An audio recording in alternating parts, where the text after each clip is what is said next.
Hi everybody, welcome back to the channel, and today I just wanted to share my thoughts having played a couple of games of Iron Blood, Snow and Mud from Phalanx. I did an unboxing video which you can see on the channel of this a few weeks ago.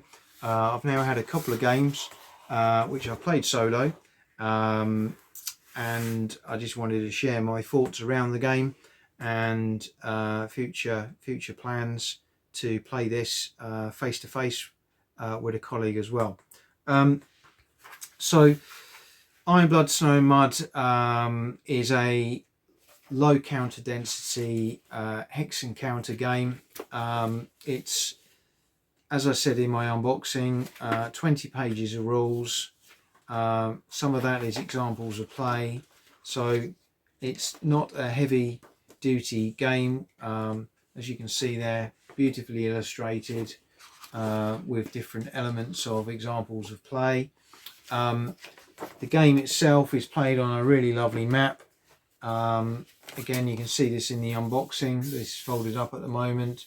Nice big hexes, nicely laid out, and all the information you really need to play the game is either on that board or on this player aid.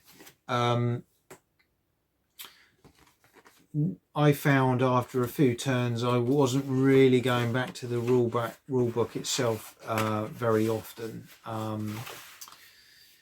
and the game rumbles along really well, and as I say, a lot of the critical information you need is actually on the board itself, so it kind of prompts you into what you need to do next. So basically you've got a 9-stage sequence of play. So you start off with allocating your fleets and your air support on the map. Now, because you've got 3 seasons in each of the years you're playing through, other than the first one, which are basically mud, clear and snow, certain seasons will impact on the use of fleets or air support, and or impact in the way that you use them, which I really liked. Fleets perhaps less so, but certainly air support wasn't available in the snow period, and then certain types of movement weren't available in the mud period, as you would expect, because of the rain and the mud. So that was a really nice way that weather and the impact of weather in warfare has been built into this game without bogging it down, so to speak. And I thought that was very, very clever. Really like that. Likewise with movement, you've got your standard, your bulk standard move. Everything can move 1 square, 1 hex, and you can do that. That's fine. Swamp hexes, mountain hexes, you can't move armor into those, for example, as you would expect. But other than that, that's movement, straight advance, no problem. But what you have then is these 2 other types of movements that add some interesting process into the battle, into the game, and make you think very carefully about planning your moves. So the first one is convoy, and that is where you're allowed to move through a chain of 1 or more hexes by going through friendly regular units, which generally will be tank units or infantry units. And so you'd have a infantry unit, tank unit, infantry unit. You could then hop over each of those to end up in an adjacent hex to the last one, and then you could do your normal movement from there as well. So what that allows you to do is potentially make some really large movements across the map in 1 turn, but you've got to think carefully about how you do that. And the one thing that can stop that is an obstacle, and an obstacle could be a number of things. It could be a river bordering the hex that doesn't go through the middle of a city.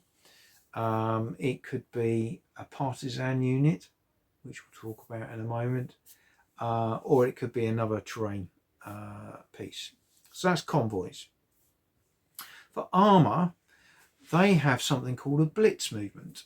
So this is an additional advanced movement for tank units after they've made their normal move. So basically, you move your 1 hex, and then if you want to keep moving, you roll a dice, and if you score a 2 or 3 on the dice, you can move another hex, and another hex, and another hex. But you've got to keep rolling each hex you move. When you roll a 1 for the first time, the movement stops. So that's where you could make, again, deep thrusts with armour, potentially, or not, into territories, in Russian-controlled territories. And this game is all about the Eastern Front. It's, you know, it's kind of Barbarossa right through the whole of the Eastern Front campaign. It's not a detailed, in-depth war game. This is a game you could play with a non-wargamer to introduce them to wargaming quite easily. I would say this is in the spirit of games like Undaunted, which are very much open to anybody to play, but it has that nice historical chrome. I really liked it. I really liked it. I think it's a really interesting game, and I love some of the mechanisms in there. For example, the movements and elements like that. And that brings me on to some of the other things. So combat is very straightforward. It's all about numbers of dice that you roll, and it's all about then who basically rolls the most number of hits overall. So each dice, you count the number on the dice and you add them all together to give you a total. If yours is more than your opponent, you will win that combat, and you will either force them to retreat or potentially cause a hit, which case they may have to flip over the counter, or they may be gone forever. You know, it was quite an easy mechanic. It worked really well. Combat very straightforward. Following that, you have anti-partisan activity. So for the German player, if they've had to deal with partisans, now is the time when you would then remove them off the map. And the only way you can remove a partisan as a German player is by moving a German unit into the hex that the partisan units are operating in. It's very straightforward, but because of where that anti-partisan element comes into the sequence of play, the partisans have probably already done their job earlier in the phase. You then have control and victory checks. So control is all about, for the German player, trying to occupy Russian-held towns and cities, particularly those with industrial centres. If you can get 3 of those, you win the game. Fortresses, if you can reduce those, that can play a critical element in the game, where you've got to control all hexes within there to control it. Supply, again, is really very cleverly dealt with within the game. So you've got to maintain supply. As the Russian player, your unit's got to be able to maintain supply to the east of their position, for the German player to the west.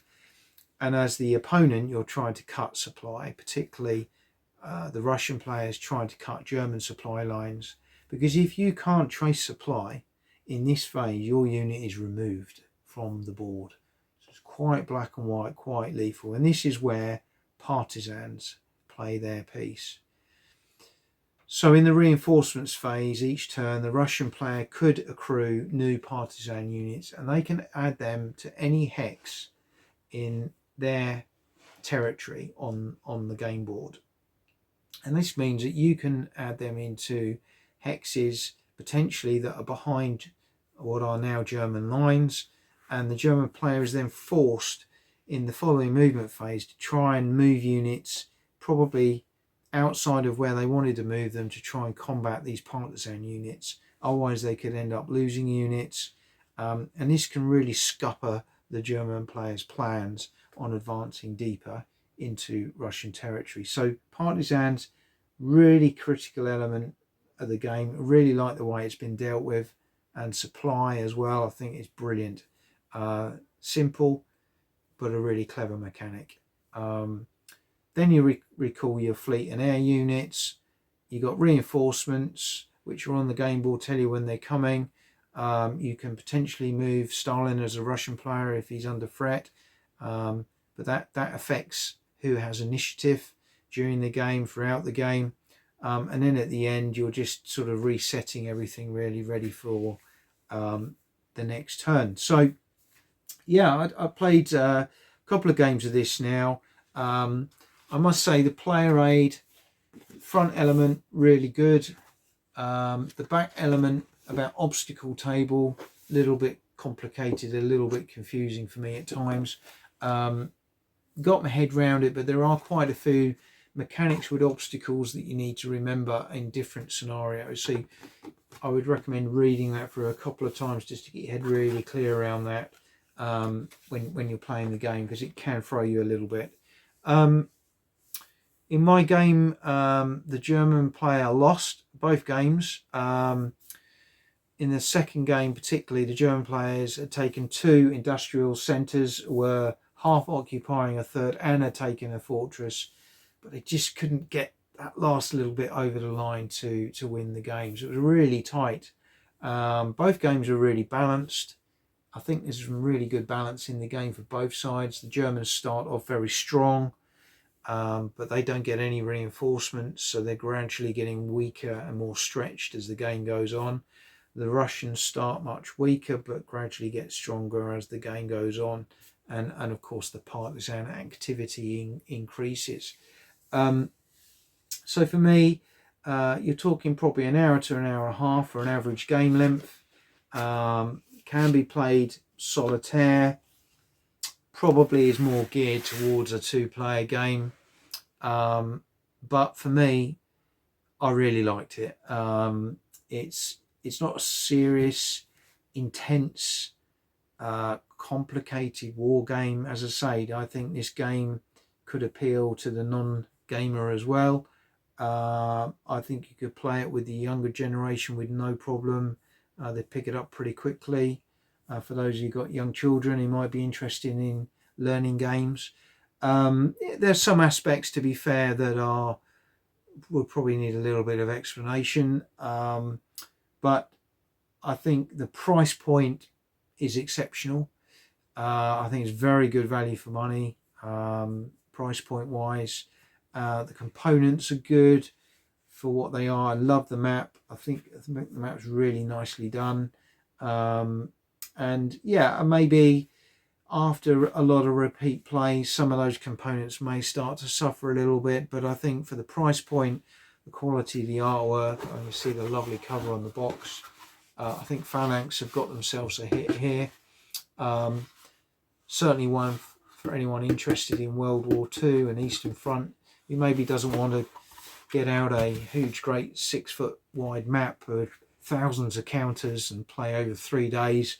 If you want a quick scratch of the itch, so to speak, then this could be the one for you.